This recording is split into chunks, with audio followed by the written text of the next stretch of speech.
Do you ever feel like you're the one ruining the very thing you prayed for? Like every time someone gets close, you somehow push them away. Ethan lived with that question for years, and deep down, he was afraid of the answer. On the surface, everything looked fine. A steady job, respectable family, friends who laughed with him, and Maya, a woman who loved him deeply. But beneath the surface, something kept breaking, and it always broke at the same place. Intimacy. It started beautifully. Late-night laughter, walks under quiet African sunsets, shared dreams about building a home by the river. For a moment, Ethan felt safe.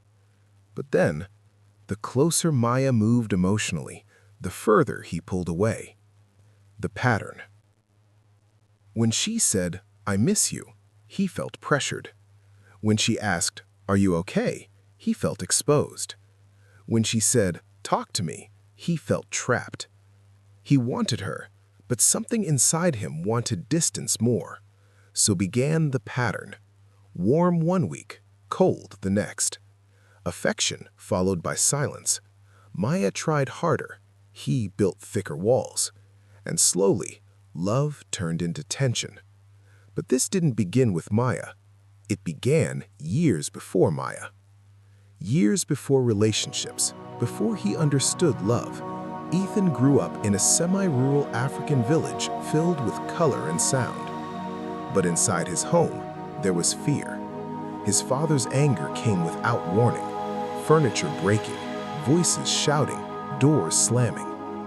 One night, Ethan was dragged outside and forced to apologize for something he didn't do. That night, he learned something dangerous. Safety can disappear. And it didn't end there. His mother loved him, but only when he was perfect. Mistakes brought silence, sometimes worse. He learned another lesson. Love can be withdrawn. His older siblings. He tried to connect with his older siblings. He tried to laugh with them, but every attempt ended in chaos, arguments, mockery, humiliation. Sometimes they locked him outside at night. Sometimes they took his belongings. Sometimes they turned small mistakes into public embarrassment. After years of trying, he stopped trying. And slowly, without realizing it, his brain adapted. It learned to fight, to flee, to freeze, to please. Anything to survive. And survival became his personality. So when Maya leaned in emotionally years later, his body reacted as if it was under attack. His chest tightened, his thoughts raced, his instincts whispered, "Pull away." And eventually, she left. But what she said before leaving became his turning point. "I feel alone, even when I'm with you." That sentence stayed with him. And then came the realization. The generational discovery. One night, under a dim kerosene lamp, Ethan found old letters hidden among his mother's belongings.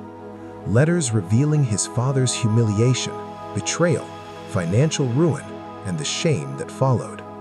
Fear had swallowed his father, and that fear had shaped the home, silently, generation after generation. Ethan understood something chilling. He wasn't just carrying his pain, he was carrying inherited pain. And for the first time in his life, he stopped asking, "What's wrong with me?" Instead, he asked, "What happened to me?" And that question changed everything. But healing didn't happen overnight. He started small. He wrote down his triggers. He noticed when his chest tightened during conflict. He paused instead of reacting. He told a friend for the first time, "I struggle with letting people in." It felt terrifying, but freeing. He sought therapy. He learned about trauma responses. He learned that his reactions weren't character flaws. They were survival strategies that overstayed their welcome. And slowly, he practiced something radical: self-compassion. Instead of shaming himself for shutting down, he said, I learned this to survive, and survival deserved understanding, not punishment. Months later, something different happened. He met someone new. Her name was Salome. This time, he didn't pretend to be healed. He was honest. When fear rose, he said, "I feel like pulling away right now. It's not you. I'm working on it." For the first time, he loved without holding back. There were still difficult days, but the difference was this: he stayed, and staying changed everything. Sometimes we think we're difficult, but often we are defending ourselves from old pain. You are not pushing people away because you are unlovable. You may be pushing them away because once love hurt you. And healing begins the moment you stop asking, "What's wrong with me?" and start asking, "What happened to me?" If this story touched you, kindly like, share, and don't forget to subscribe for more powerful stories about the unseen battles we fight every day.